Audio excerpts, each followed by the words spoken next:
Hi, everyone, and welcome back to Between Two Coaches. We're on a mission, as always, to make fitness more human, snark sold separately. I'm Coach Amanda, and I'm joined as always by my co host. It's me, Coach Nick. Thanks so much for joining us, everyone. We are back 2 weeks in a row, no technical difficulties, even though we almost had some. We have persevered and we're here. And we also have a great episode today with the two of us. And we're tackling a hot topic. Discipline and fitness can be empowering, but when does it cross over into disordered? I think that's a real interesting topic, Amanda. We have some great points. And we're going to definitely dive into all of it. How was your weekend? How was your week? Good. I did 18 miles. I'm feeling like I'm in marathon training finally. I have knocked out a few 18 plus mile long runs, which are the bane of my existence because I do not like to run that far. I am a different type of runner than I feel like the internet has told me everyone else is because marathons are not my favorite. And doing a 20-mile long run by myself is not one of the things I look excited about. Now with company, that's a little more excitement. So I grabbed friend of the podcast and co-coach at Running Explained, Andrew Cantor, and we ran along a nice trail in Baltimore, and that made it more enjoyable because we had lots of conversations. But if I were to go do 18 or 20 by myself, I don't. I really enjoy company for 2.5 hours of alone time. My alone time limits usually are like an hour and 10 minutes. I'm like, okay, I can get by some podcast episode. But after that, I'm like, I don't know. I just don't enjoy it as much, which is why I tend to always run half marathons because, I can always be in some level of half marathon shape.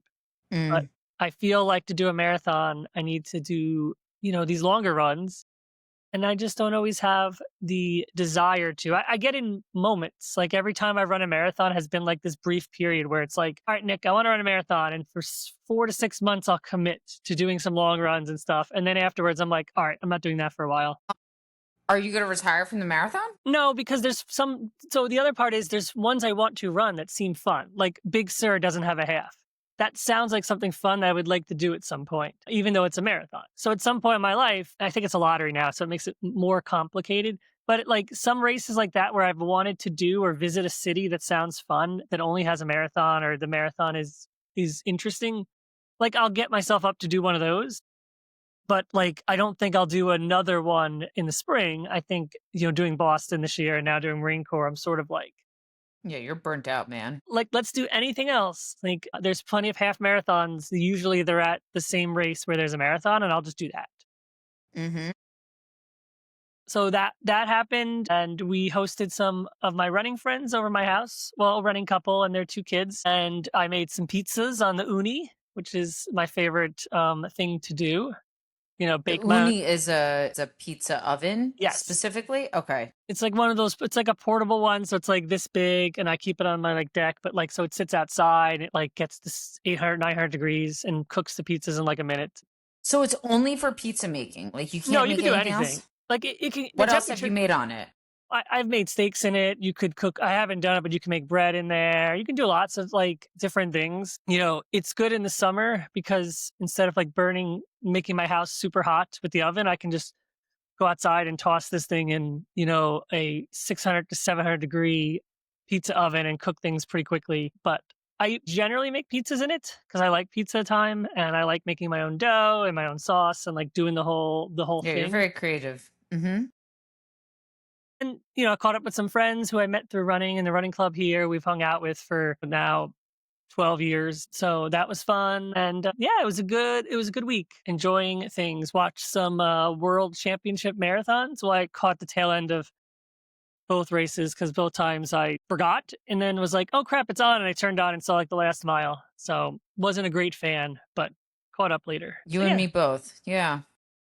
You get the highlights, you get the highlights after, and it was fun to watch. I think I was watching for the women's race on Saturday night. I did watch, I would say the last K, that final finish blew me out of the water. It was so inspiring and fun to watch. If you have not done so. I think even if you are not a runner, you just get such joy out of watching those competitors come in and celebrate everything that they worked so hard for at that finish, and their reactions are just Yeah.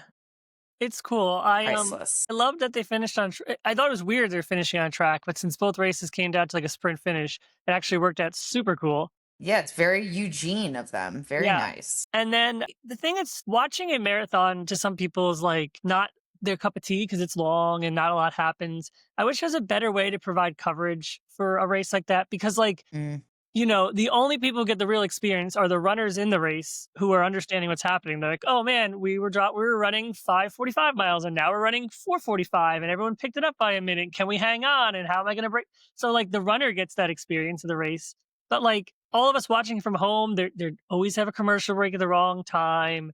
They always go to another event and like mm, they don't even have a great way of like giving us up to date stuff of what's happening. Like all of a sudden the pack breaks up and it's miles later. They're like, oh yeah, everyone picked up the pace by 50 seconds a mile. And we're like, we would have loved to know that 3 miles ago when everyone got dropped. Like we just haven't found a great way to really put this sport, which is a long race, into what's happening.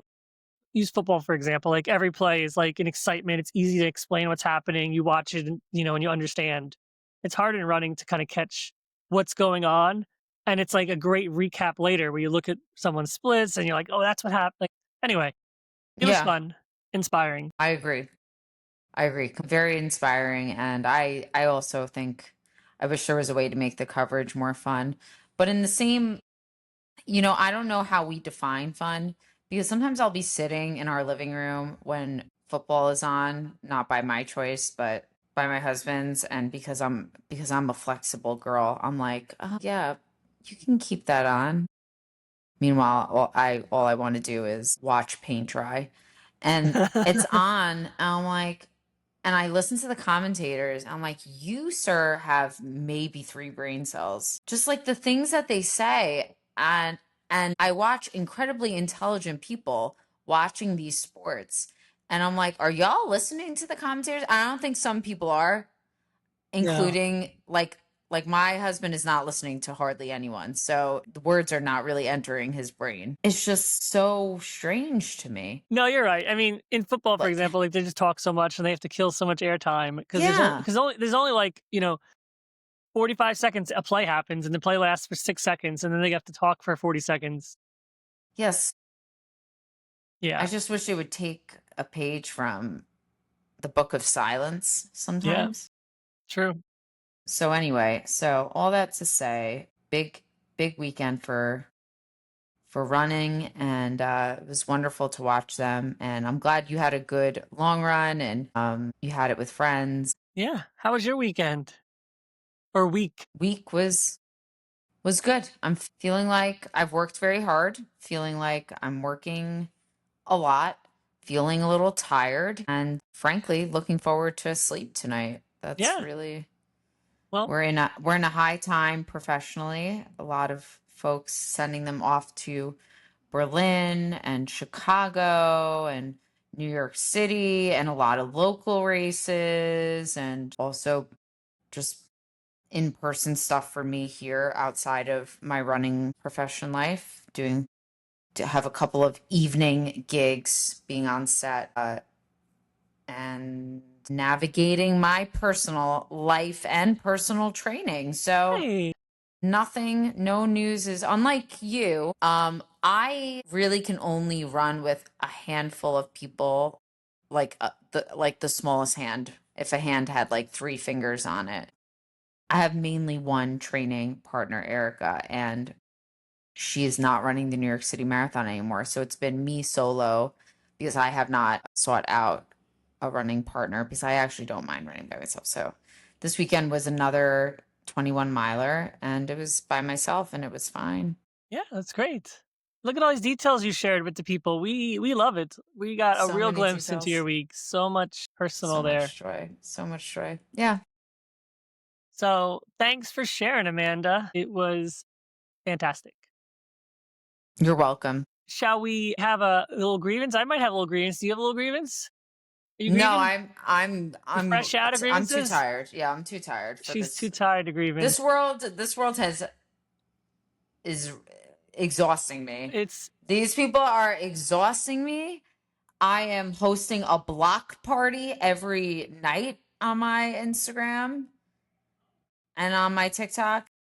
And by block party, I literally mean my thumb is like, let me just block this person. Let me I thought you just were mute hosting this like a person. live, like you were going live on the block. There will be people who understood that joke, and then there will be Nick. Me, yeah. So that's okay.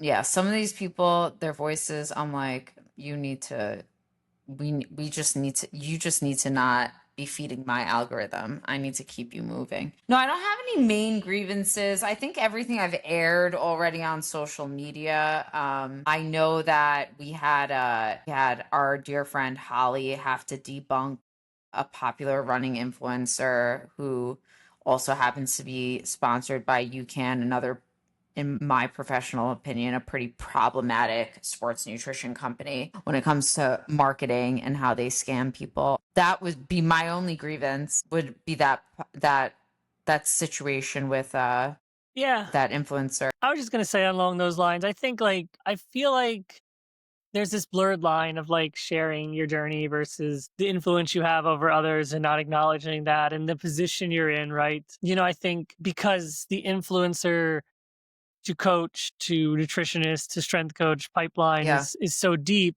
that yes, you can start sharing, and the person we're talking about didn't go this route, but you can start sharing your journey and then you can sort of end up in this pipeline. And then now all of a sudden there's a problem because you're giving your journey and sharing your experience as your, card and as your knowledge when it's, oh, well, I just do this. But you portray yourself as a coach and as a nutritionist and a strength coach. So you saying that now with these titles and having athletes and clients is a problem because Yeah, you have a responsibility. yeah, I mean, like I have a responsibility as a coach to not go on there and be like, oh, well, today, if I ran 20 miles today and took 0 gels, and even if it went perfectly, as a coach, probably not get on social media and be like, hey, today I did Yeah, you 20 should miles shut up. and took 0 gels. That's just my experience over here in the side. And I don't do that because I'm not going to lie about the gels I take, but like I would not do that. Then my athletes would see that and then they would question. The same thing with like, I used to maybe sometimes not take water bottles. And then I go for a run with my athletes and I would just rely on water fountains. And then I'd tell them, well, make sure you bring water and electrolytes. And then I felt like I was sort of being like a hypocrite. And I was like, well, if I'm going to tell them to do it, then I'm going to show up at this run. I'm going to have it too, because it feels disingenuous that I shouldn't also be carrying. So, like, those are the things that I take responsibility because my actions speak louder than my words. And my actions need to show that I understand what I'm doing and that my words also hold volume when you have a position of authority in the running space. And that's like the Mm-hmm. end of it. And, like that's my opinion on this. And then I also think like people need to just not have an opinion on everything. Like too, like I Yes. feel like you can just say nothing on social media about stuff, and that's okay. Like that's today's world. Everyone doesn't have an opinion about everything. I don't know everything, so I'm not knowledgeable enough to be like, let me speak on this random thing that happened in the world. Like, no, I don't. Everyone doesn't need to. Yeah, I've shared that before on my page. Both you and I have a background to an extent on politically heavy topics. And I feel very inclined there are certain areas related to public health and accessibility and resources that I feel very confident speaking on because I'm educated in that space. And I spent the majority of my career, even while I was in fitness, working in on the ground with constituent work. I think some people would just, and I am of the belief that we should not be hearing a stance from everyone. Like, it is not helpful to the conversation when you are uneducated and uninformed and you open your mouth when you have 100,000 followers. It is not helpful. And to go back a step, yeah, I think that unfortunate when an influencer who pretends that they're not an influencer says, well, I've never told anyone, to take my guidance. This is just what works for me. But what you're sharing that works for you is actually dangerous to the community that you are sharing your experience with. So that right there is a problem. Yeah, yeah.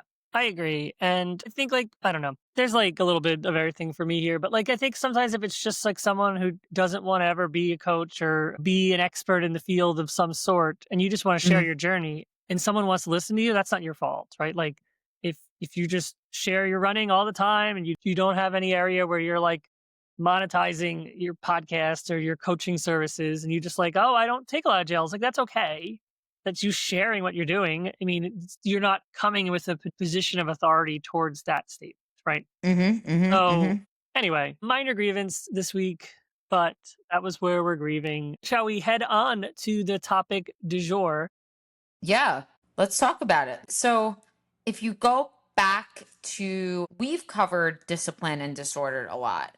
I even want to say that we kind of spearheaded this topic. I know that when it comes to social media and talking about the prevalence of disordered eating, eating disorders, disordered behaviors in the fitness industry, in the running industry, I I will say that I was, and it's because I was coming from a place of having this lived experience myself. I think we've been very comfortable actually talking about these topics. So I'm giving us a pat on the back for getting ahead of that. I think that, so if you go back, you can listen to some episodes. One of them even is I shared my eating disorder story, and then throughout the course of that season, we spoke to different professionals like Dr. Stephanie Roth Goldberg. We spoke to you can go back and listen to our episodes also with Holly, who is a sports dietitian who specializes with folks with eating disorders. So, all of that good content for you. Bringing us to today. So, talking about discipline and disorders. When we talk about discipline, discipline is not a bad word here. There's a way to have a really, really healthy relationship with discipline, with exercise, with a training plan, right? The ways that discipline provides goodness to us individually. Discipline provides structure, it provides consistency. It provides, we can have goals that are aligned with our personal values. Discipline helps us add movement into our lives, not make it feel, there's a fine line, and it should not feel like it is hindering our health. So that, is there anything else that we want to talk about when it comes to the positives of having discipline? No, I think, and this is where it will kind of steer in our direction, but like, discipline is always used on social media of, here's my training plan, here's my structure, I'm all in for my goal, or I don't drink at all anymore, or I don't go out on Friday nights, or I don't do all these things. There's discipline and then there's disordered, right? And so sometimes we mess this up because we think that to chase our goals and to have a structure means we can't steer from that path. We have to be rigid, right? And that we have to give up all these things that we like. And that's the thing I always say, right? And I use drinking as an example. Some people don't want to drink. I mean, research is showing people are drinking less and less, and that's fine. I sort of use that as an example to say if you like to go out with your friends on a Friday night, if you like to drink, you don't have like there's a to give it all up because you're feigning discipline, that's a problem, right? And so I think like people mess that up. And so they end up having this rigid schedule where Mhm. they can't, if I don't run today, my life will get worse. Or I need exercise today, or I need this today, or, things will go bad in my life. I don't have flexibility anymore. I can't adapt. My identity is tied to this thing, right? I don't know who I am if I'm not exercising or not at the gym or not at this thing. That kind of stuff is where we start going into disorder. The problem is in the fitness world always is that disorder can, to the wrong people or people who aren't understanding it, can just look like more discipline. Yep. And it can get, and that's kind of this topic, but it like always goes down this road of like, well, I can make anything look disciplined. I didn't watch my kids today because I had to run. And they're like, wow, way to go. Like, you got your run in. Like, no one's going to, like, someone might be like, what happened to your kids? And I'll be like, that's none of your business. But Yeah, like, that one's not a great. I will I say know that's it's not not a a great great example, example. but I just, Like, but I'll give a. I'm gonna try to save this one. all right. No, but I see where you're going. Like, I will be on social media and I will see, because now I tried not to mindlessly scroll, but now I've noticed that there's an option like when you go on to Reels, you can actually look at your friends and see their behaviors on other people's Reels. And I know Yeah. that Nick, you know this, and I'm looking at their my friends and what they're applauding on the people they follows pages, and I'll see things like total dumbassery. You're on day 467 of your run streak, and people who I have mutuals with, or friends rather, are in the comments like, "You're so fit. Wow, I could never." Like, these are the kinds of comments. Or more recently, I've noticed, and it's coming, some of them are coaches, and I'm like, just because this is just going back to what we were saying, just because you took a weekend long course doesn't mean that you should be advising anyone, hardly yourself, maybe your pug. The back to back marathons. Like, I ran my goal race in August, but I got invited to run the Chicago Marathon, and then I'm going to run the New York City Marathon. I'm like, have you thought about doing anything other than that? Yeah, maybe don't do that. What happens whenever we say this, though, ultra runners always come for us. And to clarify again, ultra runners are different. We don't care. Go run your You're 5 marathons. training for an ultra. So That that you is don't have to, sports specific. yes, you don't have to come in our comments and be like, oh, I ultra runners need to run. Like, yes, we get it. We're not talking about you. We're talking about marathoners whose longest race is a marathon, who've done 6 marathons in the fall and are like, oh, I need to do them all. Like, that's the problem, not the 100 Right. miler person who needs to It's do, intention. It's what yes. is the intention? And they've lost the plot. Another example that's like not running related where the discipline turns into the disorder is like the obsession with when you become so fixated on health, right? So orthorexia. You'll have folks who maybe they're not technically diagnosed with eating disorders, right? I was technically never diagnosed with an eating disorder, right? But it walks like a duck, it talks like a duck. It's a It's dog. anorexia. Yeah, it sure is. So the like, for example, folks will go out to dinner and they'll start with like, "Oh, like I'm instead of getting the french fries, I'll get a side salad." What's the intention? Is the intention that you need more vegetables and you're also going to have like instead of french fries maybe you have some potatoes or rice, like you're having your carbs? Is the intention for your health? Is the intention because you had a doctor's appointment, there's certain biomarkers that you need to be more mindful of? That is not diet culture, that is not orthorexia, that is not you being ridiculous. You take care of your health. And then there's like, I cannot eat anything with olive oil, Mm. or I Or cannot, sugar. No sugar. no sugar at all. Are you eating a banana? You know how high in sugar those bananas are? Oh my God. I was at a point of such confusion that I limited the amount of carrots that I ate. Okay. So this is how far down the discipline hole can go into disordered. So I wanted to share things that also were Yeah. not like, these are like sneaky disordered behaviors Yeah. that we've normalized. We have. And I think the key question is this choice serving me or is it controlling me, right? I mean, that's like, you got to look at that and you got to have an objective of ability to understand, like, what is at play here? Yes, yes. And so we kind of like, we spoke a little bit about social media's role before. I was talking about the scrolling through the reels and how discipline is glamorized online. So, there's nothing wrong with these things. So let's talk about a few things that I see. 4 a.m. alarms. There's nothing wrong with a 4 a.m. alarm, right?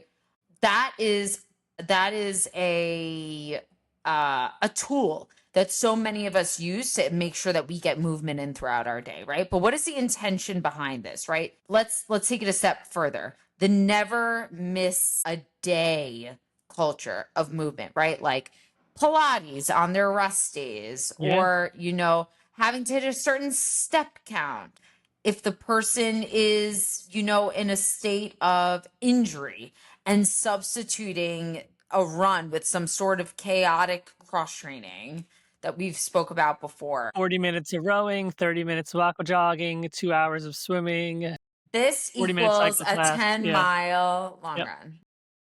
10-mile long run. So those are, and we gave the example of back-to-back marathons. So these are some of the areas that we see discipline come up for better or for worse. Yeah. And, then we have the highlight reel, right? So we see like PRs or double sessions or aesthetics of fitness without context. And so we sort of see social media starts becoming this area where it's just the highlights, right? And then discipline is the reason the highlights exist. It's never because of being disordered, right? It's always I was just disciplined. I was just Right. disciplined. It's never the need for validation. No, no, and well, that's the thing, and so like that's why I think social media's role in this has been like there was a time 10 years ago when the all we had was people writing blogs. There were limited amounts of podcasts, and maybe even go further back than that before this time. But like people didn't do as much. There's still people who always did this stuff, but it was less apparent and less frequent because there was no validation for doing it. It was just Right. your only person who might know is your friend who would probably tell you that's stupid, don't do that. And you'd be like, I'm not getting the attention I want from this, so I won't do it.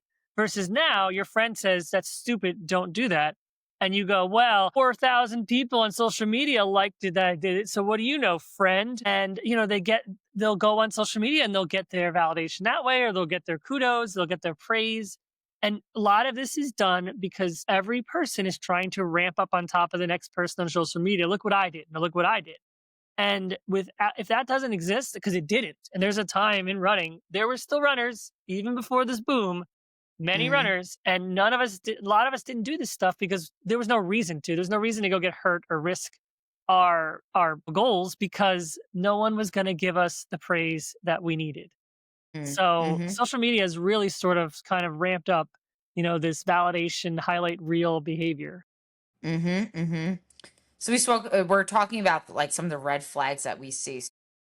The the clean eating, right? And this pops up a lot in the what I eat in a day videos that the defense that I've heard for the what I eat in a day videos from people who should not be talking about nutrition is like, I'm not giving people, it's the same thing we were talking about in a grievance. I'm not giving people advice, I'm giving people inspiration to make their meals. Yeah, well, the problem with your inspiration is that you don't have a carb on your plate, or Or that it's their post workout rice cake with a couple sprouts on top and a sprinkle of salt.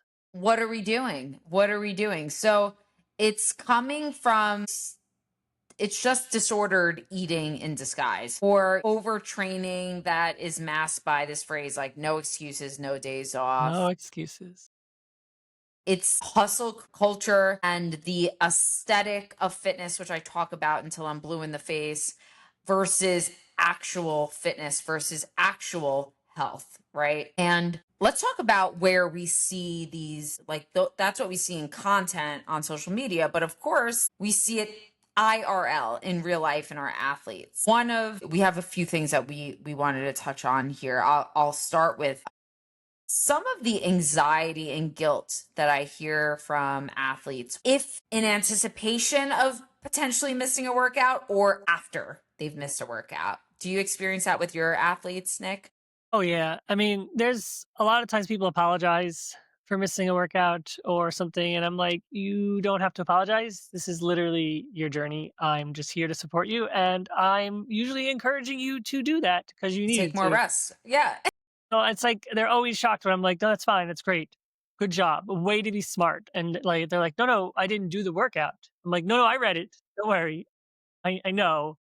But yeah, I think there's always a lot of that. I think it's not always about like sometimes they're just anxious themselves, but I do sometimes get people feeling like they did something wrong for missing it. And I'm like, no, don't feel anxious. Like, first off, there's no such thing as a perfect training block anyway. So don't worry about it. Like, we're going to miss runs, we're going to miss workouts, and workouts are going to go bad. That's a training block. So definitely experience that. I also, constant, comparisons, pace, mileage, how we look, comparing to others, Strava, whatever it is. Hmm. That's a lot of my athletes I see. And sometimes like I've tried to create a culture with my athletes because I think I've mentioned before, we have like a WhatsApp, I do a newsletter to not really put paces or results in a Mm-hmm. pedestal. Like even when I do in my newsletter, I do a race recap of everyone's races. And sometimes I drop a time in there if it's like, hey, they ran like a big PR or something, but it's sporadic. It's never like, oh, let me just put in Focus. everyone's exact number and every single one of their races so everyone can just look at each other and compare and be upset. But I've created a culture over years where that's not what we're celebrating in this group. It's Mm-hmm. like we can all individually have our PRs, but I don't want the group to compare to the rest of the group about what that means. Mm. And so it's sharing the results and the accomplishments of people with words about their accomplishment and not just the result at the clock and a time. And so internally, I try and do that with my athletes because I think that's important. But like it does exist elsewhere. Anyone running the same race, like athletes are comparing to them, and they always feel like not doing enough. Right? That's one of the bigger things. Mm-hmm. Is like, oh, so and so's done. It's always 4 20-mile long runs, and I've only done three. Have I done enough? It's like three's pretty plenty for a marathon training block. Like that's okay. We're good. Yeah. Yeah, I echo that. The comparison trap is something I talk about often with my athletes, and it's something that, we were talking about how we live out the ways that we want our runners to see us also living out those examples. And it's why I've very, very few times, in fact, only to demonstrate or to educate, I personally don't show my paces, but I do show my miles, and I do live in thin privilege. So I do know that those two things, like, it is going somebody is going to inevitably compare themselves to me. And depending on where they are mentally, I want to make sure that as a professional in this space, but also as a runner, that I am being mindful of what I convey. But I think I also wanted to I'm saying all that to say that comparison is something that all of us experience and it's normal. But what we have to do is not allow it to dictate how we see ourselves. So I always like to reframe it and take it as an opportunity to cheer somebody else on when I see somebody doing something incredible instead of feeding envy, right? Being happy for people. And that is an exercise I think we all can benefit from. The other red flag that I did want to bring up was when I see a loss of joy in the process, a loss of joy in training, it starts to feel like, there will be workouts, there will be runs where checking off the box is normal and to be expected. And then there comes a point where if it's week after week that it starts to look like that. I do a check-in with an athlete and I'm like, hey, I know we have that marathon in 6 weeks, but how are you feeling about that? Because more times than not, they are looking for permission to take a break, pull out of the marathon.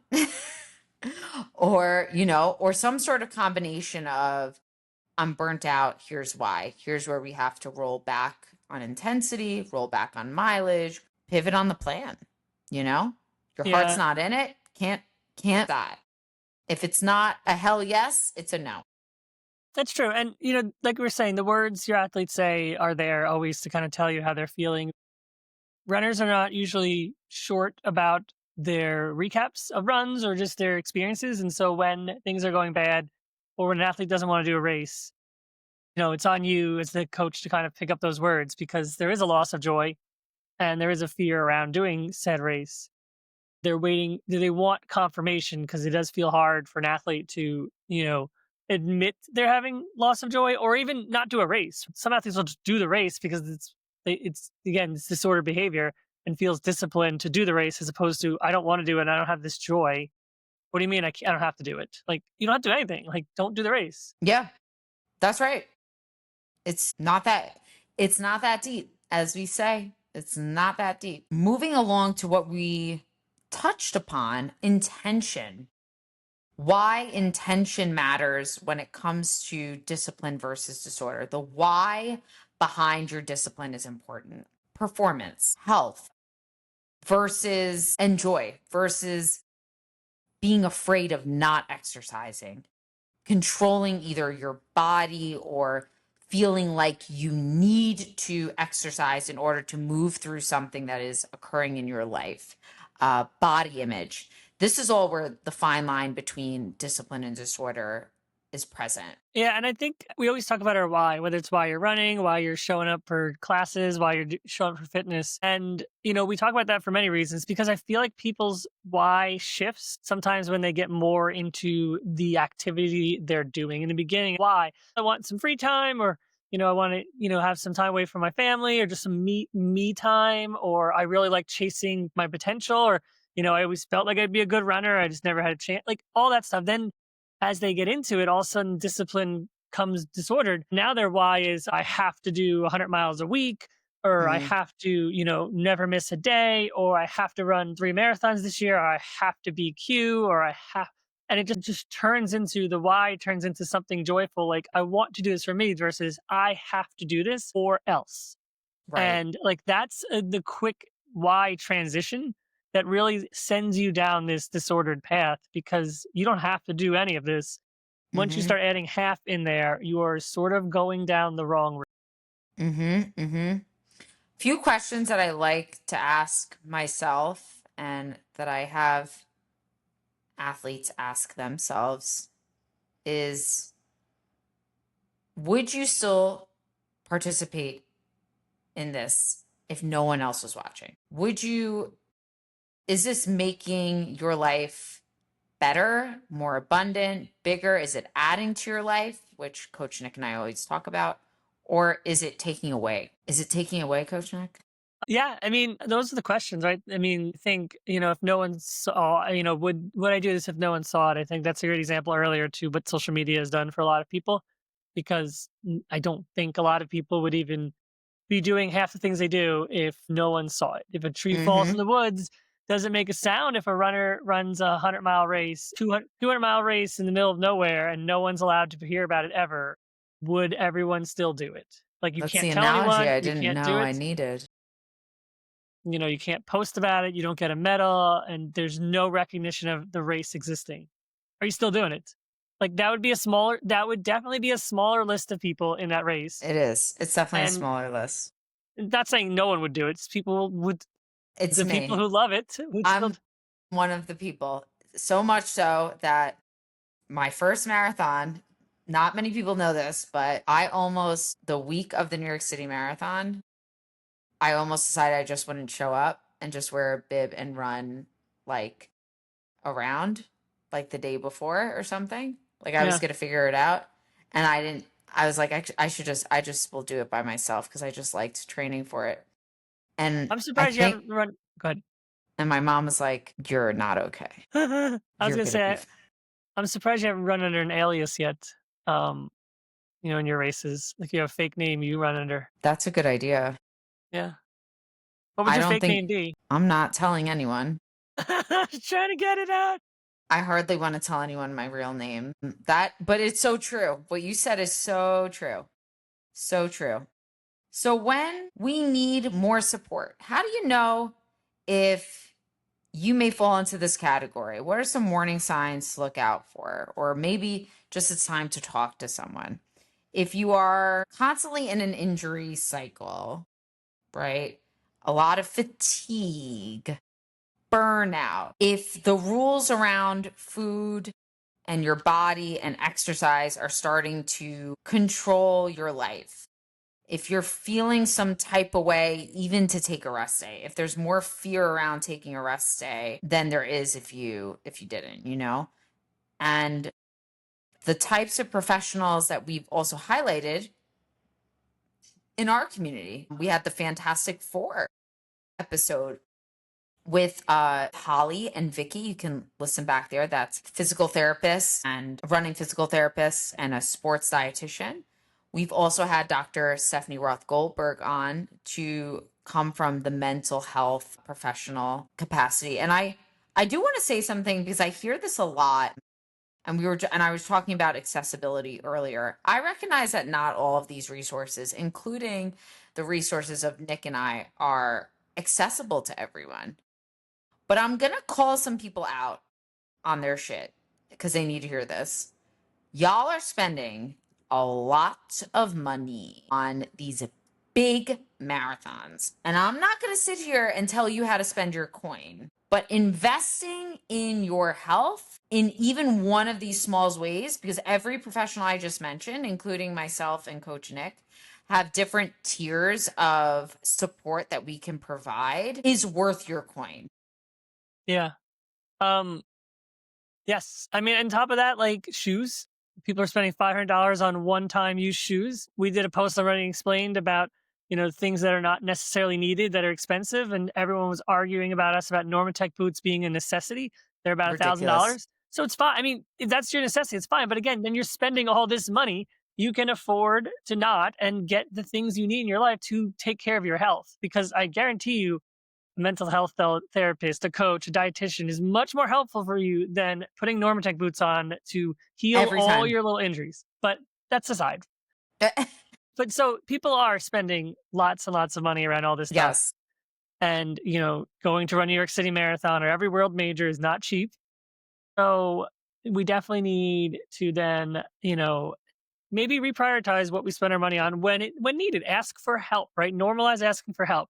And like the one thing that's free in this whole thing is a supportive community, right? Like you Mm-hmm. can find a supportive group of people who are just your friends or your local runners or people you run with who will support you. They won't give you every answer that one of these experts will, but they'll support you in different ways that will help you get out of this disordered way and more towards a, disciplined and joyful approach. So if Yes. you nothing else, lean on the right people in your circle, right? People always are quick to let people in their circles. And Yes. research constantly shows who you let in influences your life drastically. And Mm-hmm. it is very important to not let the wrong people in or let people in who are going to support you and call you out in your bullshit. Yes. Yes. And it's completely free if you're on social media to curate your feed to highlight people who are aspirational, who are educating you. All the professionals we just mentioned provide free or nearly free resources to help you fuel your body better, to help tell you, hey, you do need to take a rest day, to help tell you, you're doing the best you can, to help remind you that your value goes beyond your pace, your body, and any other noise on social media. You curate that feed, you curate that algorithm, and that is your support squad. So, look, at the end of the day, discipline and disorder, they can look similar on the surface, but the biggest difference that we spoke about today is the intention and the impact. And we want everyone who's listening to take the time to reflect and to look at your own patterns. I think it's always worth doing. None of us have this down perfectly, present company included, and always looking at ways to make sure that running and exercise are building your life, right? Not making it smaller. Adding value to your life, right? Like that's the point of this stuff. That's why we start doing it always. I have nothing else to say. Can you Oh my believe? gosh. That's crazy. I don't have anything else to say either. So I think we did it. I think so too. Thank you everyone for listening. Uh Feel free to reach out to Coach Nick and I at any time. Actually, that's what I want you to do. That's your homework. We gave you a lot of homework today. Send us a note and let us know. In this past season, these last few episodes, maybe it's this one. What was your favorite episode? What's a topic that you really enjoyed us yap about? We want to hear that. Coach Nick and I have some really exciting things happening later that I'm not going to I cannot. I'm legally obligated. Oh, yeah. Literally legally obligated not to talk about. But what would be so helpful for both of us is to know what you love hearing us talk about and who you've loved hearing us talk to. Did I cover that? You nailed it. Well then. Well then, you can reach out to us at any time and we'll see you next time. All right? Ciao for now. Bye.